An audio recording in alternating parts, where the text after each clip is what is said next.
Are you seeking guidance in your financial life? Perhaps you're wondering how faith and wealth can coexist, or how God's promises might apply to your current financial struggles. In a world where wealth seems tied to earthly strategies, there's something much more profound offered to us: divine wealth. This isn't just about money, but about living in abundance, peace, and trust that God provides for every need. In this video, we will dive into 4 powerful Psalms: Psalm 23, Psalm 112, Psalm 118, and Psalm 37. Each psalm offers a unique perspective on God's provision, His promises of wealth, and how righteousness and trust lead to abundance. These sacred texts are not just words of comfort, but living promises of God's faithfulness, speaking to our deepest needs, even financial ones. But how can ancient psalms written thousands of years ago apply to modern-day finances? How can they offer hope in a time of uncertainty, debt, or financial lack?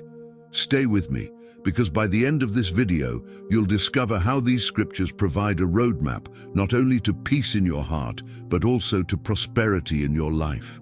Throughout the Bible, wealth is not just material, it's spiritual abundance. We are reminded again and again that God desires for His people to live in blessing and provision, free from anxiety over their needs. These psalms reflect the heart of a loving God who is not only concerned with our spiritual growth, but also with our physical well-being. So let's begin this journey by turning to the beloved Psalm 23, a powerful declaration of God's role as the ultimate provider. Through this psalm, we will uncover how God's shepherding hand can lead us to places of abundance, both spiritually and materially. Psalm 23. The Lord is my shepherd, I shall not want. He maketh me to lie down in green pastures. He leadeth me beside the still waters. He restoreth my soul. He leadeth me in the paths of righteousness for His name's sake. Yea, though I walk through the valley of the shadow of death, I will fear no evil, for Thou art with me. Thy rod and Thy staff, they comfort me. Thou preparest a table before me in the presence of mine enemies. Thou anointest my head with oil, my cup runneth over. Surely goodness and mercy shall follow me all the days of my life, and I will dwell in the house of the Lord forever. Psalm 23 is perhaps the most well-known psalm, but its power goes far beyond the poetic words we've memorized. It begins with one of the most comforting and empowering statements in all of Scripture: The Lord is my shepherd, I shall not want. Let that sink in for a moment. God is not just a distant overseer, He is a shepherd, a caretaker, a provider, and a protector. In ancient Israel, the role of the shepherd was to ensure that the flock had everything they needed. This is the role that God takes on for us. The phrase, I shall not want, is not just about our spiritual needs, but encompasses every aspect of our lives, including our financial needs.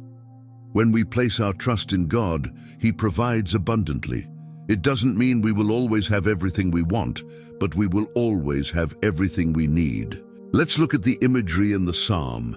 He makes me lie down in green pastures. What does this mean for our finances? Green pastures are places of nourishment and rest. God leads us to places where our needs are met, where we can be refreshed and restored. Even when the world tells us to hustle and stress over money, God calls us to rest in His provision. When we trust Him, we find that there is no need to scramble or worry, because He has already gone ahead of us to prepare a place of abundance. How does this apply to our financial lives today? Many of us live in a constant state of anxiety about money, worried about bills, debt, or the future. But Psalm 23 offers a profound alternative. Trust in God as your shepherd. Start each day with a prayer, asking God to lead you beside still waters and to restore your soul.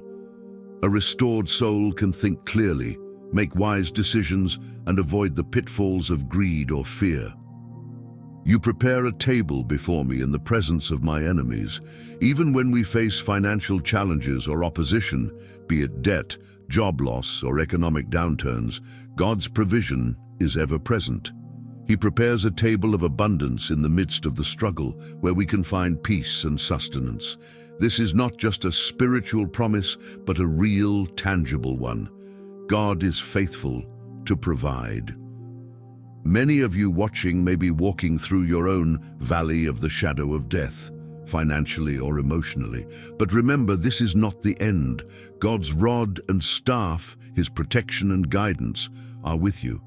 Even in financial uncertainty, we are not abandoned.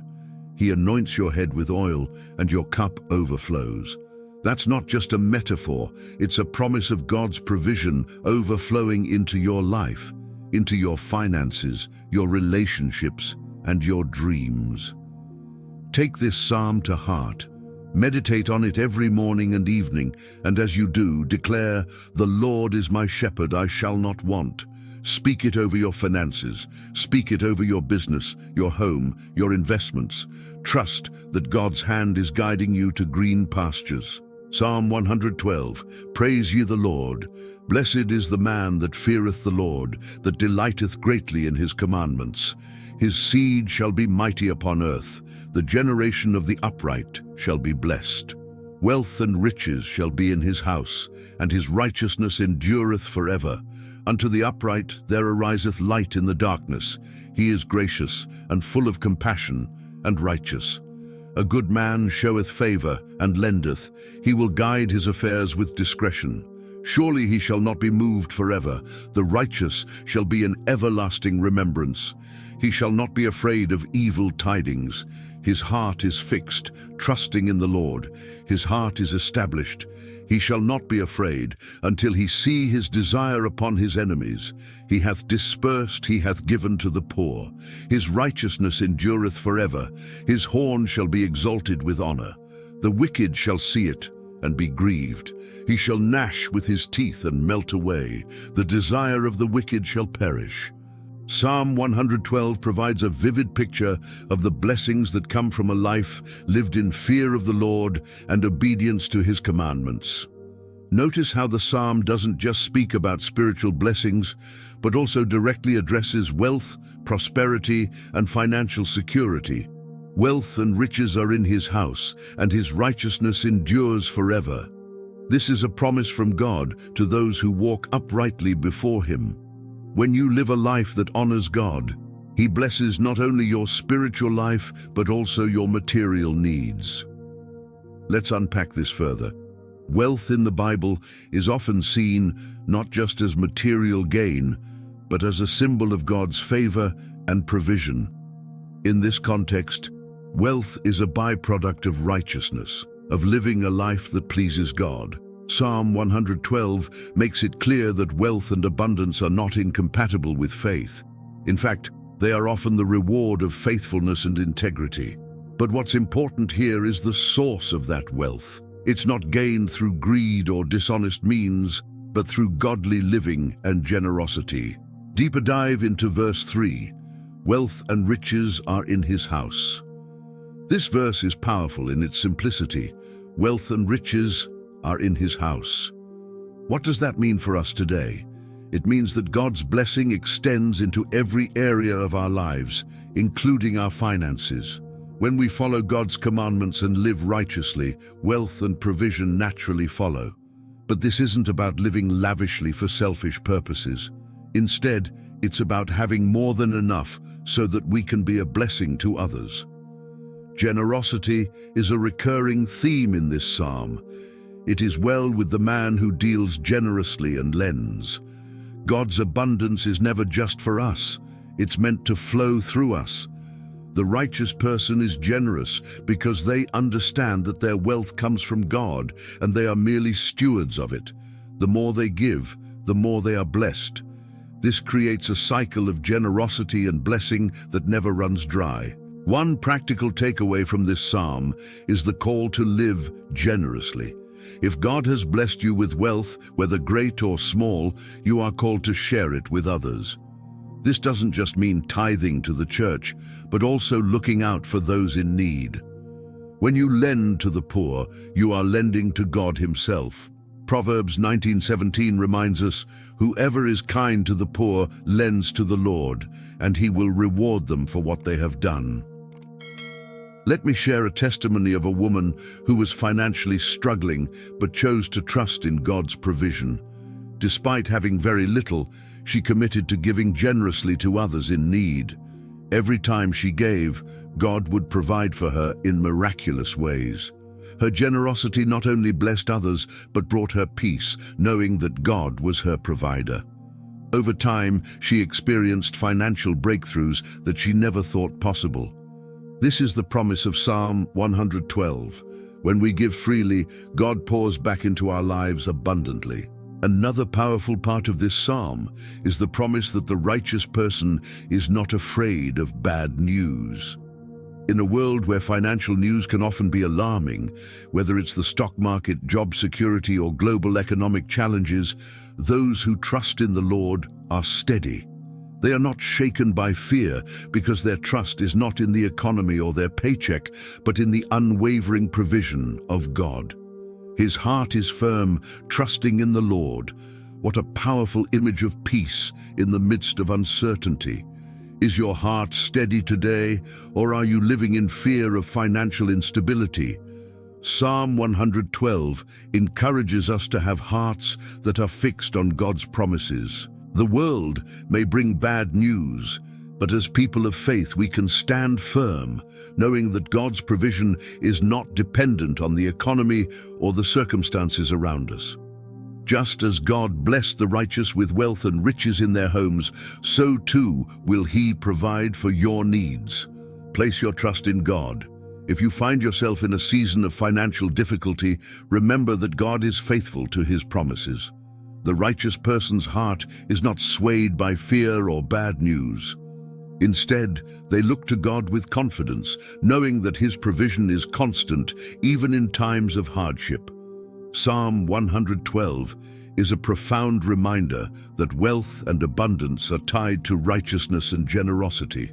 When we live a life that honors God, He blesses us with enough to meet our needs and to bless others.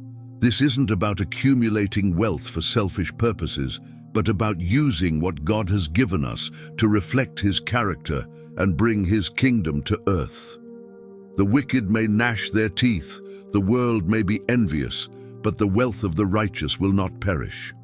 It is built on the solid foundation of God's promises, and nothing can take it away. Psalm 118. O give thanks unto the Lord, for He is good, because His mercy endureth forever. Let Israel now say that His mercy endureth forever. Let the house of Aaron now say that His mercy endureth forever. Let them now that fear the Lord say that His mercy endureth forever. I called upon the Lord in distress. The Lord answered me and set me in a large place. The Lord is on my side. I will not fear. What can man do unto me? The Lord taketh my part with them that help me.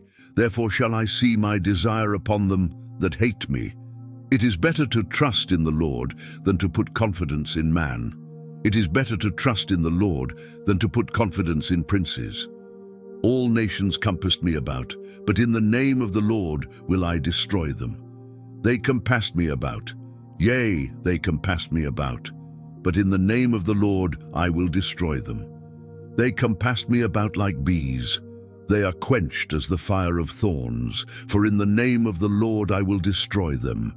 Thou hast thrust sore at me that I might fall, but the Lord helped me. The Lord is my strength and song, and is become my salvation. The voice of rejoicing and salvation is in the tabernacles of the righteous. The right hand of the Lord doeth valiantly. The right hand of the Lord is exalted. The right hand of the Lord doeth valiantly. I shall not die, but live, and declare the works of the Lord. The Lord hath chastened me sore, but He hath not given me over unto death. Open to me the gates of righteousness. I will go into them, and I will praise the Lord. This gate of the Lord, into which the righteous shall enter. I will praise Thee, for Thou hast heard me, and art become my salvation. The stone which the builders refused is become the head stone of the corner. This is the Lord's doing. It is marvelous in our eyes. This is the day which the Lord hath made. We will rejoice and be glad in it. Save now, I beseech thee, O Lord, I beseech thee. Send now prosperity. Blessed be he that cometh in the name of the Lord. We have blessed you out of the house of the Lord. God is the Lord, which hath showed us light. Bind the sacrifice with cords, even unto the horns of the altar.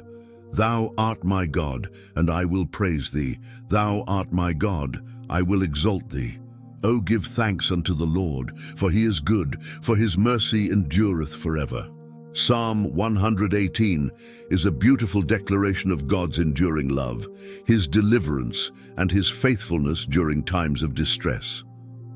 The key theme throughout this psalm is gratitude. Notice how it begins and ends with the same words. O give thanks to the Lord, for he is good, for his steadfast love endures forever.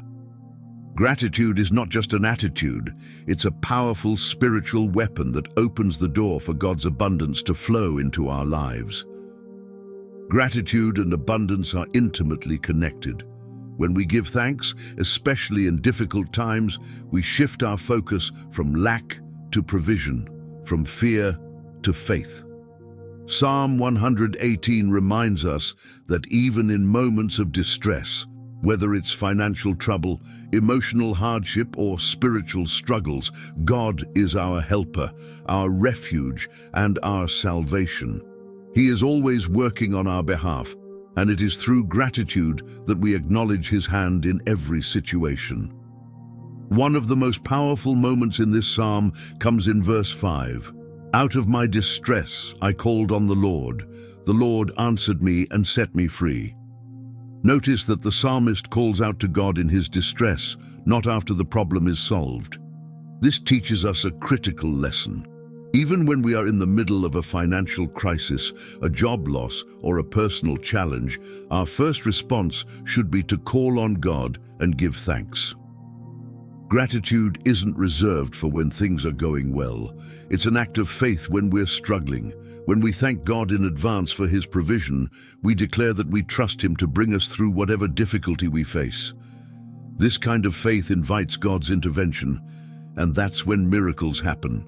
In today's world, financial stress can be overwhelming. You might be burdened by debt, struggling with job insecurity, or facing unexpected expenses. But here's the incredible truth. Gratitude can change your situation. It doesn't mean ignoring your problems or pretending they don't exist. Instead, it's about acknowledging that God is bigger than your financial troubles. Here's something practical you can do. Each morning, take time to thank God for his provision, even if you're facing a lack. Thank him for what you already have, no matter how small. Thank him for the opportunities he will bring, even if they haven't manifested yet. By shifting your focus from what you don't have to what God is doing, you open the door for abundance to flow into your life. I once heard a story about a man who was struggling financially. Every day his mind was consumed with worry about how he would pay his bills. But then he decided to start each day by giving thanks to God for what he did have, even though it wasn't much. He thanked God for his health, for his family, for the little things. Over time, something incredible happened. His attitude changed, and so did his situation. New job opportunities came, unexpected financial blessings arrived, and his outlook on life was transformed. This is the power of gratitude. In verse 24, we find one of the most quoted scriptures. This is the day that the Lord has made. Let us rejoice and be glad in it. This isn't just a feel-good phrase, it's a declaration of faith. Every day, no matter what challenges or blessings it brings, is a gift from God. When we choose to rejoice in it, we align ourselves with God's purpose for that day. Think about it. Today is a day that the Lord has made specifically for you. He has prepared blessings for you, he has provided opportunities, and he has made a way for your needs to be met. Our response is to rejoice and be glad, trusting that God's provision is already in motion, even if we can't see it yet.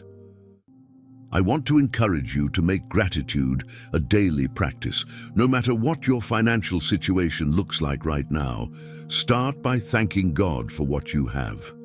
Gratitude is like a seed. When you plant it in your heart, it grows and it brings forth a harvest of abundance. Maybe you've been feeling overwhelmed by financial stress and you've been focused on what's missing. Today, shift your focus. Start thanking God for His goodness. Declare, "This is the day the Lord has made. I will rejoice and be glad in it."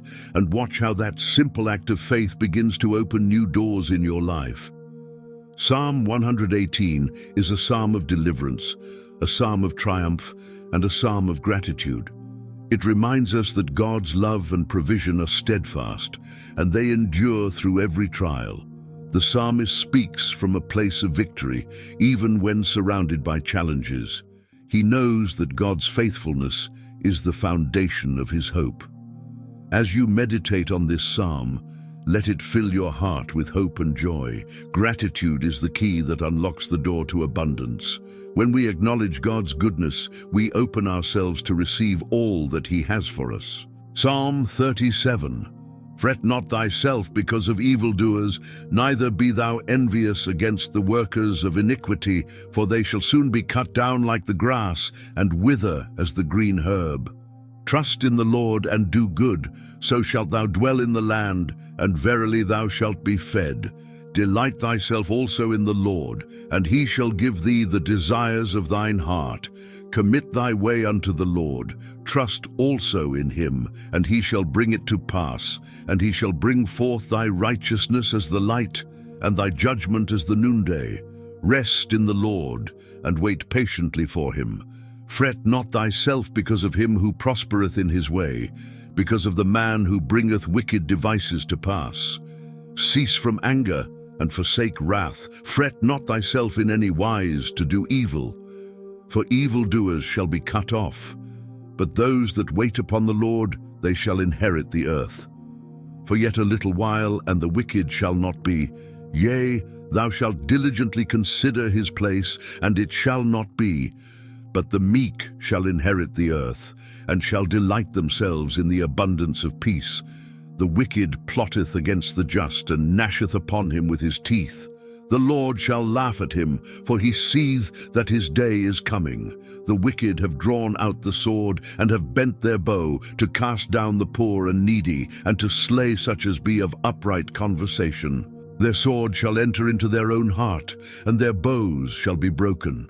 A little that a righteous man hath is better than the riches of many wicked.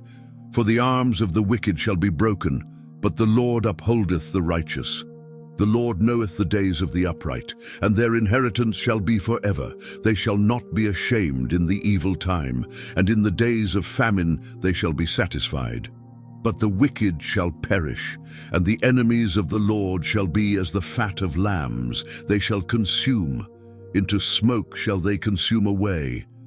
The wicked borroweth and payeth not again, but the righteous showeth mercy and giveth. For such as be blessed of him shall inherit the earth, and they that be cursed of him shall be cut off. The steps of a good man are ordered by the Lord, and he delighteth in his way. Though he fall, he shall not be utterly cast down, for the Lord upholdeth him with his hand. I have been young and now am old, yet have I not seen the righteous forsaken, nor his seed begging bread. He is ever merciful and lendeth, and his seed is blessed. Depart from evil, and do good, and dwell for evermore. For the Lord loveth judgment, and forsaketh not his saints. They are preserved forever, but the seed of the wicked shall be cut off. The righteous shall inherit the land, and dwell therein forever. The mouth of the righteous speaketh wisdom, and his tongue talketh of judgment. The law of his God is in his heart, none of his steps shall slide. The wicked watcheth the righteous, and seeketh to slay him. The Lord will not leave him in his hand, nor condemn him when he is judged. Wait on the Lord, and keep his way, and he shall exalt thee to inherit the land. When the wicked are cut off, thou shalt see it. I have seen the wicked in great power and spreading himself like a green bay tree. Yet he passed away, and lo, he was not. Yea, I sought him, but he could not be found. Mark the perfect man, and behold the upright. For the end of that man is peace. But the transgressors shall be destroyed together. The end of the wicked shall be cut off. But the salvation of the righteous is of the Lord. He is their strength in the time of trouble. And the Lord shall help them and deliver them. He shall deliver them from the wicked and save them because they trust in him. Psalm 37 offers a profound and timeless message about trusting God's timing, rejecting envy, and focusing on doing good, even when the world around you seems to prosper through wicked means. The psalm begins with an important reminder: fret not yourself because of evildoers, be not envious of wrongdoers. In today's world, it's easy to look at those who seem to achieve success through unethical or dishonest means and feel envious or anxious. But God reassures us that the prosperity of the wicked is temporary, like grass that fades and withers. Instead of fretting or comparing yourself to others, Psalm 37 calls us to trust in the Lord and do good. This is the key to receiving God's provision and abundance, not by following the ways of the world, but by walking in righteousness and doing what is good in God's sight. The righteous may seem to have less in worldly terms, but they are upheld by God and are promised lasting inheritance. One of the most quoted verses from this psalm is, "Delight yourself in the Lord, and he will give you the desires of your heart." This is not a promise that God will fulfill every whim or superficial desire. Instead, it's a deeper truth. When we delight in the Lord, when we align our hearts with His, our desires change. We begin to desire what God desires for us. We stop seeking wealth and abundance for our own sake and start seeking it for His glory and to serve others. Many of us struggle with anxiety over our finances, especially in uncertain times. It's natural to want security, but Psalm 37 encourages us to commit our way to the Lord and trust in Him to provide.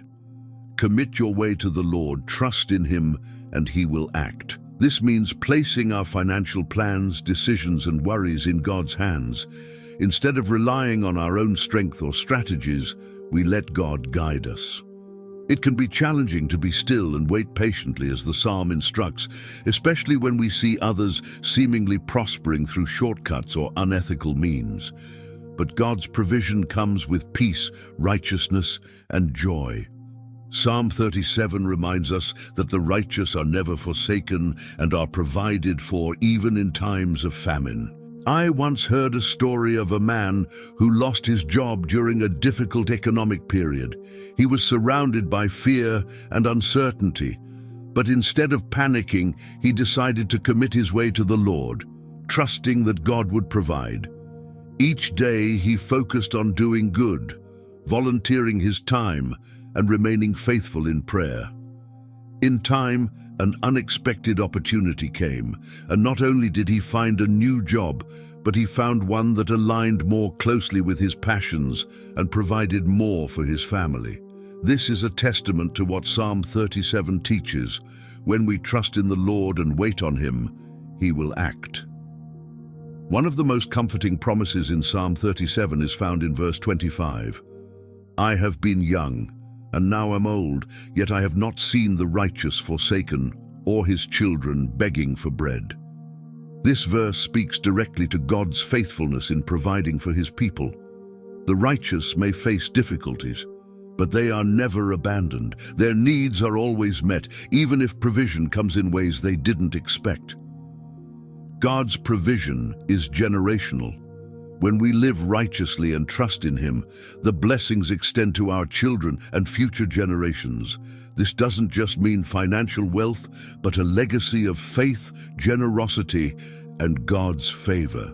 It's easy to look at others and feel like we're missing out, whether it's seeing someone with a larger house, a bigger paycheck, or more material success. But Psalm 37 encourages us to turn away from envy and embrace contentment in God's provision. Better is the little that the righteous has than the abundance of many wicked. This verse reminds us that even if we have less in worldly terms, it is far better to have the peace and righteousness that come from God's provision than to chase after wealth through unrighteous means. Contentment doesn't mean complacency. It means trusting that God is providing exactly what you need in His perfect timing.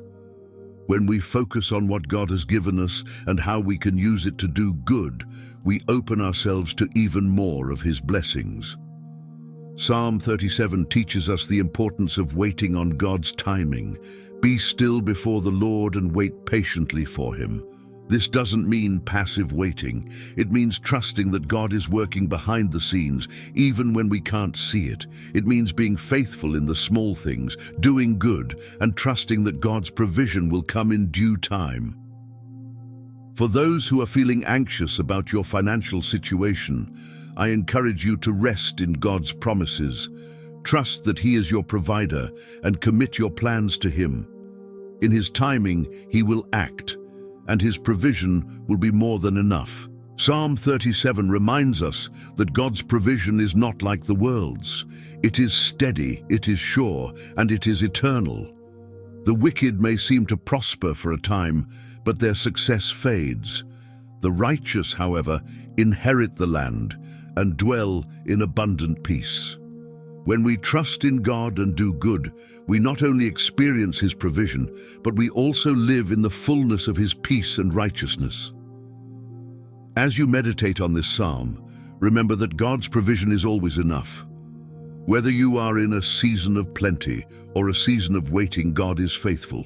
He will provide for your needs, and His blessings will extend to your children and future generations. We've now explored 4 powerful psalms that speak to God's promises of abundance, provision, and wealth for those who trust in Him. Psalm 23 taught us that God is our shepherd, guiding us to places of abundance. Psalm 112 showed us that wealth and blessings follow righteousness and generosity. Psalm 118 reminded us of the power of gratitude in receiving God's provision. And Psalm 37 assured us that trusting in God leads to lasting peace and provision. I encourage you to take these psalms to heart. Meditate on them, pray them over your life, and trust in God's promises. He is faithful, and His provision is more than enough for every need you have. Remember to like this video, subscribe to the channel, and share your testimony in the comments below. How has God provided for you? How have these psalms spoken to your heart? I'd love to hear from you.